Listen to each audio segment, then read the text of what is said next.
Nick and Laura were coming back home for the birth of their child, and Antonio made it clear that I needed to leave. Leave me? I asked, stunned. Antonio nodded with a smile. I've always thought things would be better without you.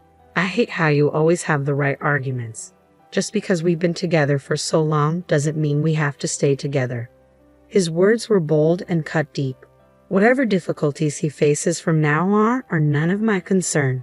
He probably thinks he'll forget about it after a good night's sleep, but not this time. He should take responsibility for his own words. I'm Scarlett, 55 years old, living with my husband Antonio, who is 60. Antonio recently retired, 5 years my senior. Maybe I'll spend my time enjoying my fishing hobby now, he said, sounding happy. Meanwhile, I run a small but profitable apparel company which allows us to live in a high-rent condominium. Initially, Antonio was supportive, but after his retirement, he changed. His daily routine shifted drastically. Always at home, he spent many days without plans, leading to a lax lifestyle. Staying up late watching TV or sleeping past noon became the norm. I suggested, shouldn't you keep a regular schedule, especially at your age? But Antonio was unconcerned. I've worked hard all my life. Let me be, don't tell me what to do, he retorted. Another issue was Antonio's boredom. He had few friends and his only hobby was fishing alone. He seemed increasingly idle after retiring and began nitpicking at my housekeeping.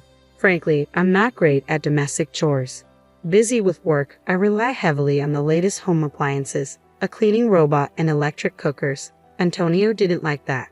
Robots can't clean every nook and cranny. Doing it by hand is more thorough, he insisted. One evening, he complained about dinner. Stews need time and attention, not an electric cooker, he grumbled, though he had never minded before. Now, he was imposing his preferences. At worst, he would say, stop being lazy, you're so sloppy. I'd consider his request if I had the time. I'm too busy with work. If he's retired and has time, he should do it. When I pointed this out, he snapped, just because you work doesn't mean you can act superior. I began to understand why some people divorce later in life, yet I endured, considering how hard we had worked together. But things escalated due to a particular event. Our son's wife's pregnancy. Nick, our only son, and his wife Laura announced her pregnancy. Nick isn't my biological son. He's Antonio's from a previous marriage. We remarried when Nick was 10. Antonio was ecstatic about the pregnancy announcement. Our first grandchild, he exclaimed, his joy overwhelming. Yes, it's exciting, I replied, happy too, but Antonio's joy was beyond normal. I think he was experiencing grandparent fever. That's why things turned out this way. Laura, who was raised by a single mother, expressed a desire to return home for the birth, probably influenced by Antonio's enthusiasm. My mom is too busy with work, Laura explained, which only fueled Antonio's eagerness. We need to welcome the baby in the best possible way, he declared, diving into preparations with gusto. That would have been fine, except he imposed all the tasks on me. This crib, every kind of milk, just in case, and a lot of diapers, he barked, overwhelming me with orders. Already swamped with work and chores, I struggled to meet his endless demands, only to be met with criticism. No, not like that, he complained. No, you're doing it wrong. Enough. I finally snapped. I understand you're excited, but do it yourself. Stop relying on me for everything. Antonio seemed shocked, standing frozen. Our first grandchild, and you act so detached. Right, you're not biologically related to Nick, so you don't care about him. That's not true. Don't say such awful things, I retorted. You're overdoing it. If Laura knew how much you're doing, she might not want to come here. This place doesn't feel relaxing. Antonio, unable to respond, clenched his teeth and retreated to his room. I sighed, regretting my harsh words. His fanaticism had driven me to stubbornness, and being accused of not caring about Nick hurt deeply. I wanted Nick and Laura to feel relaxed here, which is why I needed to stop Antonio's excesses. Later, I thought about making amends, but Antonio didn't come out of his room. Reluctantly, I knocked on the door. I'm sorry about yesterday. I'm going to work, I said, leaving for the day. At work, I faced numerous challenges and returned home quite late. As I contemplated dinner, I found Antonio already sitting at the dining table. I'm home. Sorry I'm late. I'll make dinner as quickly as I can, I said, but there was no reply. Antonio just sat there staring, as if pressuring me. Frustrated, I thought, if he's home anyway, he could have made dinner or at least not rushed me like this. Finally, I broke down. I managed to make crispy fish sandwiches and served them. Sorry for the wait. Let's eat. Antonio immediately started eating in silence. Were you that hungry? I asked as I sat down and began my own sandwich. Before I was even halfway through, Antonio had finished. He sat up straight and looked at me. What? I asked. Antonio spoke in a low voice. You're all about work, neglecting the housework. His unexpected words nearly made me drop my sandwich. What are you talking about? I'm not neglecting anything.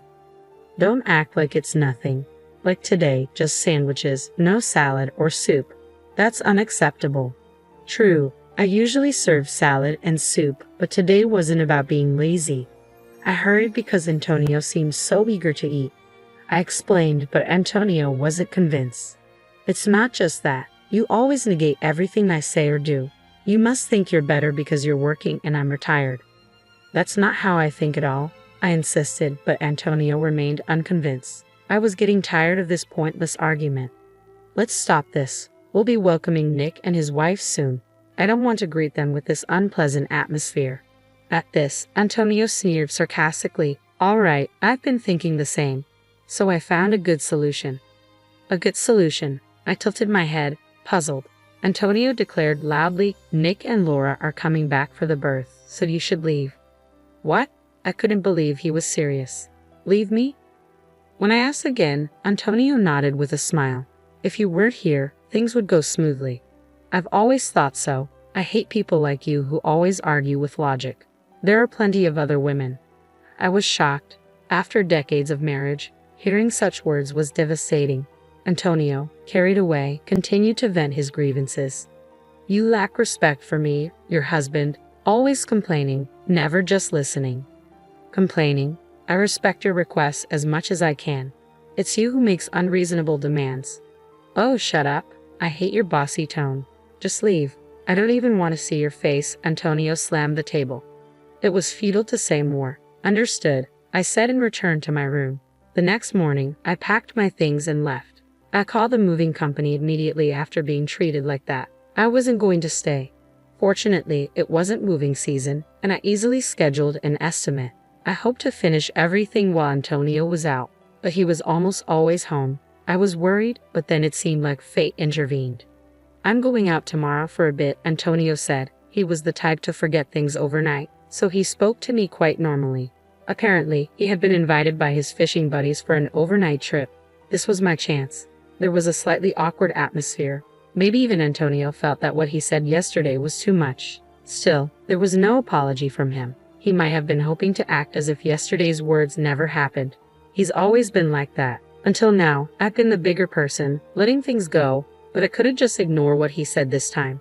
The moving estimate came quickly. I planned to take all the furniture and appliances, but there was less than I thought. The problem was finding a place to move to, but that was easily solved.